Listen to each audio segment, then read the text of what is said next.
সমাজকে এমন একটা ভাবে আমাদেরকে সম্পৃক্ততার আবদ্ধে একটা বন্ধনে নিয়ে আসতে হবে যে সমাজে কখনো কুচক্রী মহল ঢুকতে না পারে, কোনো ষড়যন্ত্র রেখে আমাদের এই সমাজের ক্ষতি যাতে তারা না করতে পারে, সমাজ যদি ক্ষতিগ্রস্ত হয় তাহলে আমাদের এই প্রজন্ম ক্ষতিগ্রস্ত হবে, আমাদের এই দেশের মানুষ ক্ষতিগ্রস্ত হবে, এই জাতি ক্ষতিগ্রস্ত হবে।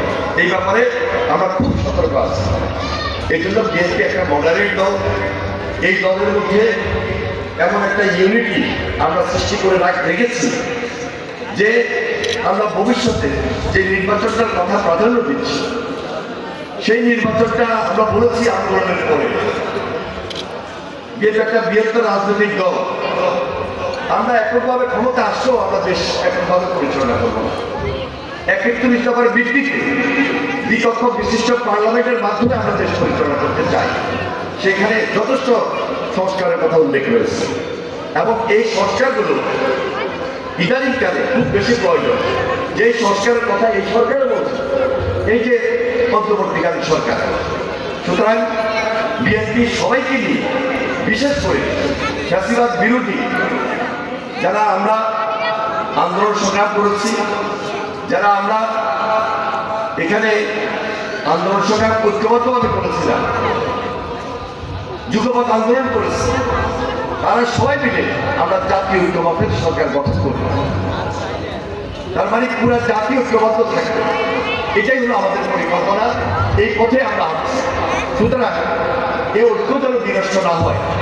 প্রত্যেকটা রাজনৈতিক দলের যেমন দায়িত্ব আছে, সামাজিকভাবে আমরা যারা বসবাস করি, একটা সমাজে চলি, সবার কিন্তু দায়িত্ব আছে এবং এই দায়িত্ব নিয়ে বিএনপি আগামী দিনে যে রাজনীতিটা খুব গভীরভাবে চিন্তা করে চলা দরকার, সুন্দর বাংলাদেশ গড়ার ক্ষেত্রে, আগামীর বাংলাদেশ গড়ার ক্ষেত্রে, সেদিকে আমাদের দরকার।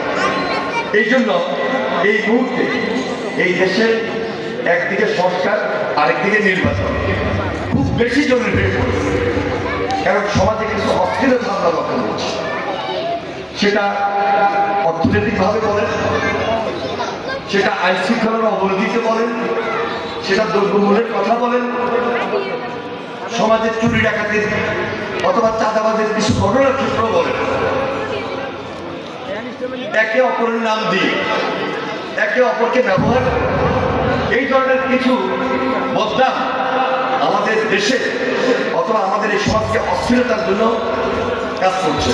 সুতরাং এই সমস্ত ব্যাপারগুলো প্রতিহত করার জন্য, মোকাবেলা করার জন্য আমাদের ইউনিটিটা, সুদৃঢ় ঐক্যটা আমাদের খুব বেশি প্রয়োজন।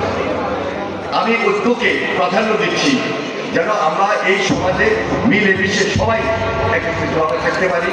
এটাই হোক আমাদের আগামী দিনের জন্য অঙ্গীকার। তাই আজকে যারা এখানে উপস্থিত হয়েছেন